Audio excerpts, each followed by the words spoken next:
Morning റിപ്പോർട്ടിൽ അതിഥികളിലേക്ക് കടക്കുകയാണ്. തിയേറ്ററുകളിൽ വിജയകരമായി മുന്നേറുകയാണ് സൗബിൻ ഷാഹിർ സംവിധാനം ചെയ്ത പറവ. മട്ടാഞ്ചേരിക്കാരുടെ പ്രാവ് വളർത്തൽ വിനോദമാണ് ചിത്രത്തിന്റെ പ്രമേയം. ഹൃദയസ്പർശിയായി ഒരു പിടി കഥാപാത്രങ്ങളാണ് ചിത്രത്തിന്റെ വിജയം. പറവയിലെ ഇച്ചാപ്പിയും ഹസീബും പ്രേക്ഷക ഹൃദയം കീഴടക്കി.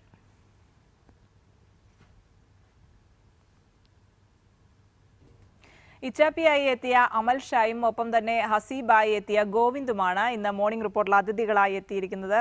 രണ്ടുപേർക്കും സ്വാഗതം. രണ്ടുപേരും ഇപ്പോൾ വലിയ ഹാപ്പിയിലാണ്. ചിത്രം പറവ ഭയങ്കര ഹിറ്റായിക്കൊണ്ടിരിക്കുകയാണ്. എന്തൊക്കെയാണ് പൊതുവെയുള്ള പ്രതികരണങ്ങൾ നിങ്ങൾക്ക് ലഭിക്കുന്നത്? നല്ല പ്രതികരണങ്ങളാണ്. എല്ലാവരും അടിപൊളി എന്നാ പറയണം. പടം കണ്ടവർ ഇറങ്ങുന്നവരൊക്കെ വേറൊന്നും പറയാനില്ല. അവർക്ക് സൂപ്പർ. എന്താ ഗോവിന്ദ്, സ്കൂളിലൊക്കെ എങ്ങനെയാണ് പ്രതികരണം? കൂട്ടുകാരുടെ എന്നൊക്കെ എങ്ങനെയാ പറയുന്നത്? എല്ലാരും നല്ലതാ പറഞ്ഞേക്കണ്. ഒരാൾ പോലും കുറ്റം പറഞ്ഞിട്ടില്ല. എല്ലാരും നല്ലതാ പറഞ്ഞേക്കണ്. നിങ്ങൾ രണ്ടുപേരും മട്ടാഞ്ചേരിക്കാരാണോ? അതെ.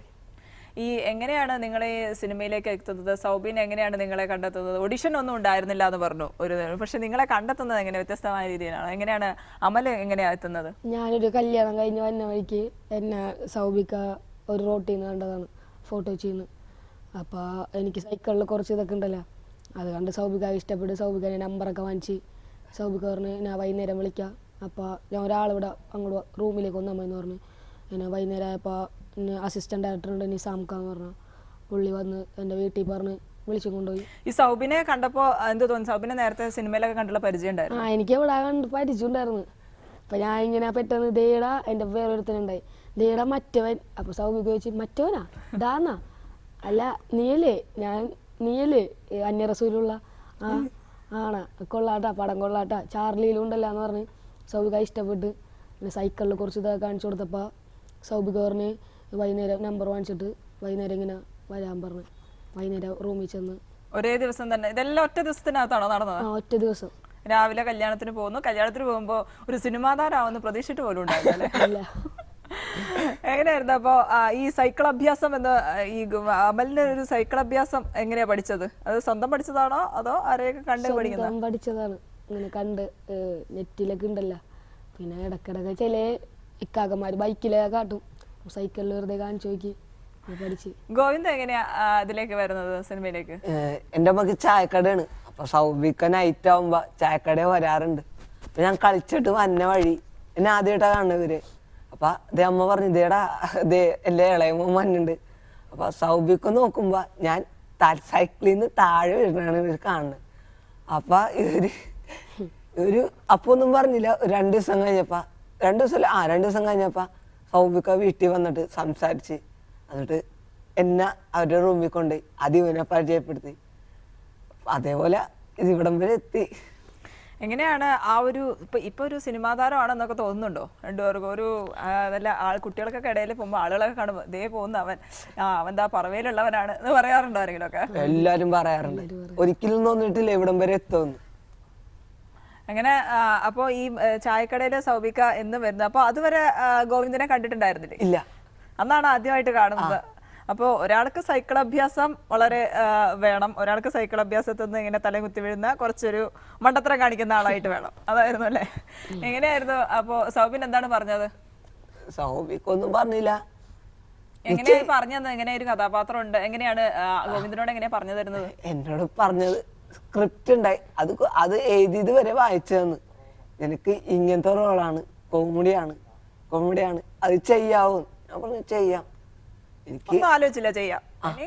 താല്പര്യം ആദ്യം ഇങ്ങനെ എനിക്ക് അഭിനയിക്കണം എന്നൊക്കെ ഒരു വിചാരം ഉണ്ടായിരുന്നു. അങ്ങനെ നമ്മ പറഞ്ഞിങ്ങനെ നമുക്ക് അഭിനയിക്കാനൊന്നും അറിയൂല, അതൊക്കെ നമ്മ പറഞ്ഞുതരാ, പഠിപ്പിച്ചുതരാം, എല്ലാം പഠിപ്പിച്ചുതരാന്ന് പറഞ്ഞ് ആ ഒരു അസിസ്റ്റന്റ് ആയിട്ടുണ്ട് അഭിരാമേട്ടൻ എന്ന് പറഞ്ഞ പുള്ളി എല്ലാ ദിവസവും ഒരു സിനിമ കാണിച്ചിട്ട്, പിള്ളേരെ സിനിമ കാക്കമുട്ടയൊക്കെ എല്ലാ ദിവസവും കാണിച്ചിട്ട് സ്ക്രിപ്റ്റ് ഓരോ സീനും ചെയ്ത് നോക്കുമായിരുന്നു എല്ലാ ദിവസവും. അങ്ങനെ പഠിച്ച് ഒരു പടം ചെയ്ത്. ഈ ആദ്യമായിട്ട് അഭിനയിക്കുമ്പോ പേടിയുണ്ടായിരുന്നു? ഫസ്റ്റ് ദിവസം ഭയങ്കര പേടിയായിരുന്നു. അപ്പൊ സൗബിൻ എന്ത് പറയായിരുന്നു? ടെൻഷൻ നീ ക്യാമറയിലേക്ക് നോക്കണ്ട, നീ ഞാൻ പറഞ്ഞ പോലെ ചെയ്താൽ മതി എന്ന് പറഞ്ഞു.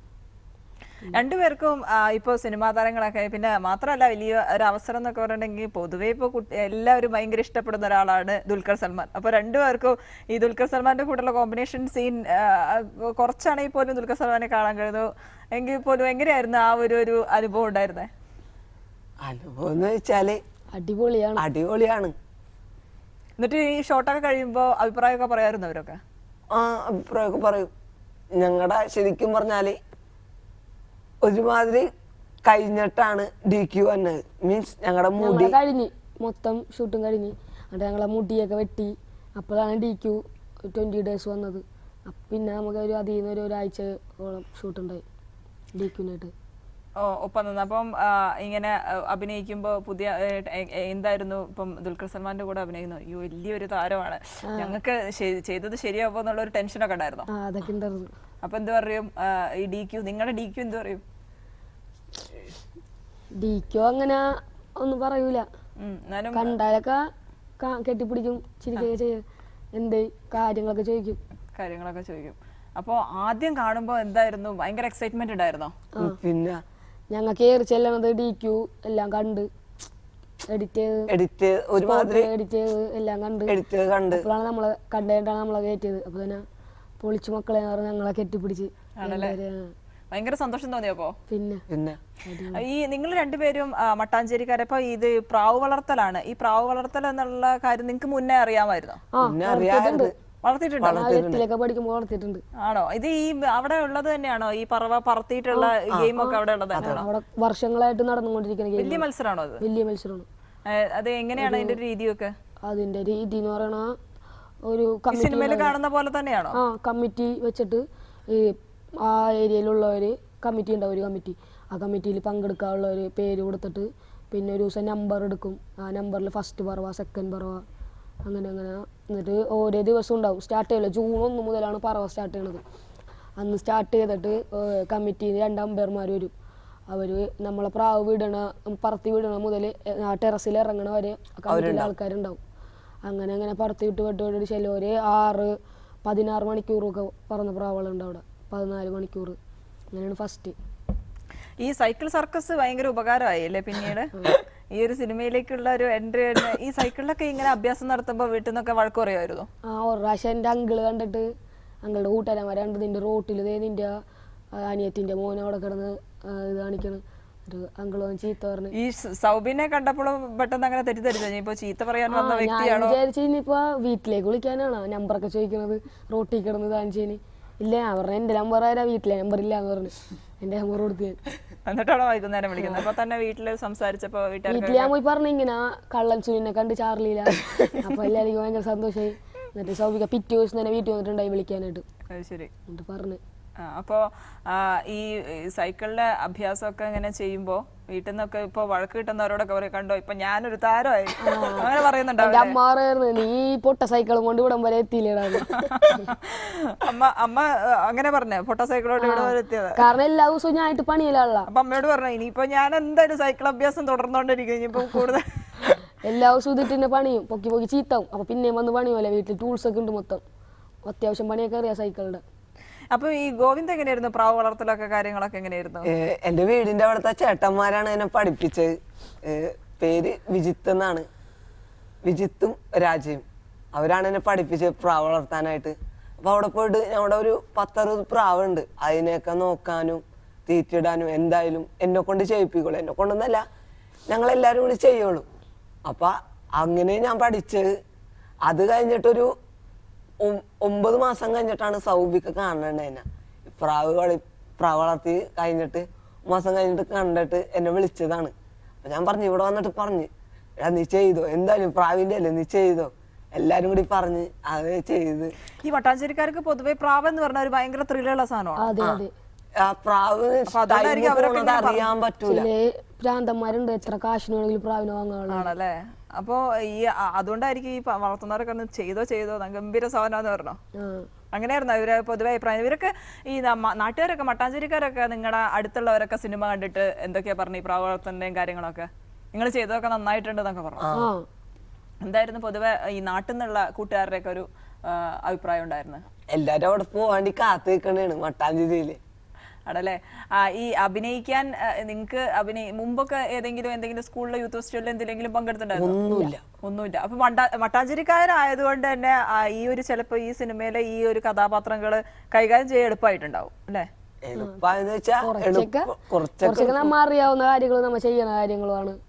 കുറച്ചൊക്കെ പിന്നെ സൗബി ഈ തുടക്കത്തിലൊരു ഷോട്ട് ഉണ്ട്, ആ മീനിനെ പിടിച്ച് വായിലിട്ട് കൊണ്ട് അതൊക്കെ ചെയ്യാറില്ല? ഇല്ല അത് ചെയ്തിട്ടില്ല. ഒറിജിനൽ ഷോട്ടാണ് അത്. ആ വീണത് കൊണ്ടല്ല. അപ്പൊ ഈ മീനിനെ പിടിച്ച് ഇങ്ങനെ ജീവനുള്ള മീനല്ലേ, അപ്പൊ അതിനെ വായിലിടുമ്പോ എന്താ ഒരു അപ്പൊ തന്നെ ഷോട്ടായി അപ്പൊ തന്നെ ബക്കറ്റിലേക്ക് ഇടൂല. ആണല്ലേ? അപ്പൊ തന്നെ ഇട്ടു. ഒരു ബുദ്ധിമുട്ടുണ്ടായിരുന്നു ആദ്യം, അയ്യോ മീനിനെ, ഈ പച്ച മീനിനെ ഞാൻ എങ്ങനെ വായിലിടുന്നുള്ള ഒരു ടെൻഷൻ ഉണ്ടായിരുന്നു? ഇല്ല, സൗബികാറ് ഞാൻ ചെയ്തിട്ടുള്ള ചെറുപ്പത്തിൽ നീ ചെയ്താൽ മതി, ധൈര്യമായിട്ട് ചെയ്തു. അങ്ങനെയാണ്. അപ്പോൾ ഇപ്പം ഇനിയിപ്പം സ്കൂളിലൊക്കെ പോകുമ്പോൾ അപ്പോൾ അതിനകത്ത് സ്കൂള് കാണിക്കുന്നുണ്ട്. അപ്പോൾ രണ്ടുപേരും നല്ല സുഹൃത്തുക്കളായിട്ട്, പിന്നെ കുറച്ച് തമാശയുണ്ട് സ്കൂളിൽ, അതുപോലെ തന്നെ കുറച്ച് ഒരു കമന്റ് അടി കാര്യങ്ങളൊക്കെ ഉണ്ട്. അങ്ങനെയൊക്കെയാണ് സ്കൂളിൽ? അങ്ങനെയാണ്. അങ്ങനെ ഒരു പെൺകുട്ടി ഇങ്ങനെ കാണിക്കുന്നുണ്ട്. അപ്പോൾ നിങ്ങളുടെയൊക്കെ രീതികളൊക്കെ, നിങ്ങൾ കുട്ടികളാണ്, അപ്പോൾ സ്വാഭാവികമായിട്ട് സ്കൂളിൽ പോകുമ്പോൾ നമുക്ക് അതിൻ്റെതായ ഒരു കാര്യങ്ങളൊക്കെ ഉണ്ടാവും. അപ്പോൾ നിങ്ങളൊക്കെ സ്കൂൾ അങ്ങനെ എൻജോയ് ചെയ്യുന്ന കുട്ടികളാണോ? അതെ അതെ. പിന്നെ ഈ സിനിമയിലെ പാട്ടുകൾ കാര്യങ്ങളൊക്കെ, നിങ്ങൾ അഭിനയിച്ച പാട്ടുകൾ, നിങ്ങൾക്ക് ഈ വേറെ എന്തൊക്കെ എക്സ്ട്രാ ആക്ടിവിറ്റീസ് ഈ സ്കൂൾ, ഇപ്പം നിങ്ങളുടെ ഹോബീസ് കാര്യങ്ങളൊക്കെ എന്താ? പ്രായം നടത്താൻ ഞാൻ ഈ കഥ കേട്ട് പിറ്റേ ദിവസം തന്നെ പോയി വീട്ടിലൊരു കൂടടിച്ച് പ്രായം നടത്തു തുടങ്ങി. ആണല്ലേ? അന്ന് തന്നെ. അപ്പൊ പ്രാവിനോട് പ്രത്യേക വീണ്ടും താല്പര്യം? ഇപ്പൊ എന്റെ വീട്ടിലുണ്ട് ഒരു 10-16 പ്രാവ്. 16 പ്രാവുണ്ടോ വീട്ടിലുണ്ട്? അത് ശരി. ഗോവിന്ദൻ എന്താ എക്സ്ട്രാ? ഇപ്പൊ ഞങ്ങൾ വളർത്തല് നിർത്തി, വേറൊന്നും കൊണ്ടല്ല, കുറച്ചുപേര് പണിയിലായി, അതുകൊണ്ട് പ്രാവിനെ വളർത്തല് നിർത്തി. പിന്നെയും തുടങ്ങും. ഞാൻ പോവാൻ വേണ്ടി കാത്തിക്കണേണ് അവിടെ. ഇപ്പൊ അമ്മയുടെ ചായക്കടയ്ക്ക് വരുന്നവരൊക്കെ സിനിമാ താരത്തിന്റെ ചായക്കടയ്ക്ക് വരാന്ന് പറയുന്നുണ്ടോ? അമ്മേനെ വിളിക്കാറുണ്ട്. അപ്പൊ അങ്ങനെ അമ്മ പറയണത്, എല്ലാരും നിന്നെ കാണാൻ വേണ്ടിയാണ് വന്നത്, നീ എപ്പോഴാ വന്നത്, നീ വാ, അങ്ങനെ വിളിക്കണേ ഇപ്പൊ എല്ലാരും. നാട്ടില് ഇനിയിപ്പോ ഒരു വലിയ സ്വീകരണമൊക്കെ ഉണ്ടാവും രണ്ടുപേർക്കും അല്ലേ? എന്നാ ഇനിയിപ്പോ തിരിച്ചു പോകുന്നു നാട്ടിലേക്ക്? ഇപ്പൊ നാളെ പോണോ, ഇന്ന് പോണോന്നുണ്ട്. ഇന്ന് കിട്ടാ പോകും. എന്താണ് പുള്ളി എന്താ പറഞ്ഞത്? നിങ്ങളുടെ സൗബിൻ ഈ സിനിമ കഴിഞ്ഞു കഴിഞ്ഞപ്പോ നിങ്ങളോട് എന്താ പറഞ്ഞു, നിങ്ങൾ ചെയ്ത കാര്യങ്ങളെ പറ്റി? സൗബിക്ക് ഇങ്ങനെ വന്നിട്ട് സിനിമ കഴിഞ്ഞ് നമ്മൾ ഇറങ്ങിയപ്പോ ഒരു 2 മിനിറ്റോളം നമ്മൾ കെട്ടിപ്പിടിച്ച് രണ്ടുപേരെ ഇറുക്കി ഇങ്ങനെ നിർത്തി, സന്തോഷം കൊണ്ട്.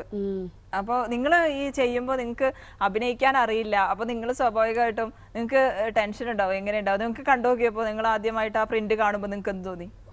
സത്യം പറഞ്ഞ ടെൻഷനായിരുന്നു, ഫുൾ ടെൻഷൻ. ആദ്യമായിട്ട് എല്ലാരെയും കാണിക്കുമ്പോ ഞാൻ വിചാരിച്ചു എന്നെ കൂവോന്നാണ്. ഈ സെറ്റിലൊക്കെ സൗബിൻ എങ്ങനെയൊക്കെയായിരുന്നു നിങ്ങൾക്ക് നിർദ്ദേശങ്ങൾ തരാ? വഴക്ക് പറയുകയൊക്കെ ചെയ്യുമായിരുന്നോ? വഴക്ക് പറഞ്ഞതൊക്കെ എത്രയും ഭംഗിയാവുന്ന പ്രതീക്ഷയില്ല. ഞങ്ങൾക്ക് ഒരു തെളിവ് കാണിച്ചിട്ടാണ് സൗബിക വഴക്ക് പറയണത്, എല്ലാവരും പറയില്ല. എങ്ങനെയാ അപ്പൊ നമുക്ക് ആ ഒരു നിങ്ങളുടെ പാട്ടും കാര്യങ്ങളും, പാട്ടും ഡാൻസും ഒക്കെ ഉണ്ടോ നിങ്ങൾക്ക്? വേറെ ഡാൻസ് ഒന്നുമില്ല, പാട്ട് പാടും. പാട്ട് പാടും വെറുതെ എങ്കിലും നമ്മൾ പാടുമല്ലോ. എന്നാ പിന്നെ രണ്ടുപേരും കൂടി ആ പാട്ടൊന്ന് പാടി വെക്കാം നമുക്ക്, നമ്മുടെ ഈ സിനിമയത്തെ പാട്ട് പാടിക്കും. ഓ നെഞ്ചിൽ ഈ നെഞ്ചിൽ മിന്നൽ മിന്നും പോലെ ഓരോ തൂവെളിച്ചം, ഓ കണ്ണിൽ ഈ കണ്ണിൽ മുന്നിൽ ഞാൻ നിന്നെ കണ്ടേ പുതിയ പൊൻതിളക്കം. അപ്പോ ഈ നിങ്ങൾ രണ്ടുപേരും ആദ്യമായിട്ടാണ് അവിടെ സെറ്റിൽ വെച്ചിട്ടൊക്കെ കാണുന്നത്? ആദ്യമായിട്ടാണ്? പിന്നീട് അങ്ങ് ഭയങ്കര സുഹൃത്തുക്കളായോ നിങ്ങള്? ഇപ്പൊ 1.5 വർഷം കമ്പനി ഉണ്ട് നമുക്ക്. ആണല്ലേ? അപ്പൊ അതിന്റെ ഇനിയിപ്പോ സ്കൂളിലേക്കൊക്കെ പോവാണ്. അപ്പൊ സ്കൂളിൽ നിന്നൊക്കെ ഉണ്ടാവുന്ന ഒരു പ്രതികരണം എല്ലാം ആകാംക്ഷ ഉണ്ടാവില്ല? നല്ല ആകാംക്ഷയുണ്ട്. എങ്ങനെയൊക്കെ ആയിരിക്കും ടീച്ചേഴ്സിന്റെ ഭാഗത്തുനിന്ന്, കുട്ടികളുടെ ഭാഗത്തുനിന്ന്, കൂട്ടുകാരുടെ ഭാഗത്തുനിന്ന് എന്തൊക്കെയായിരിക്കും? കൂട്ടുകാരൊക്കെ വിളിച്ചായിരുന്നു അതൊക്കെ കഴിഞ്ഞിട്ട്? വിളിച്ചായിരുന്നു, എല്ലാ ദിവസവും വിളിക്കുമായിരുന്നു. എന്തൊക്കെയാണ് വിശേഷങ്ങൾ എന്ന് ചോദിച്ചിട്ട്? എന്തായാലും രണ്ടുപേരും ഇനി കൂടുതൽ നല്ല ചിത്രങ്ങളിലൊക്കെ എത്തട്ടെ, കൂടുതൽ നല്ല അഭിനേതാക്കളൊക്കെ ആയി മാറട്ടെ, നന്നായിട്ട് പഠിക്കാൻ കഴിയട്ടെ, നന്നായിട്ട് എന്താ പറയുക കളിക്കട്ടെ, അങ്ങനെ എല്ലാ ആശംസകളും നേരുന്നു രണ്ടുപേർക്കും. വളരെയധികം നന്ദി.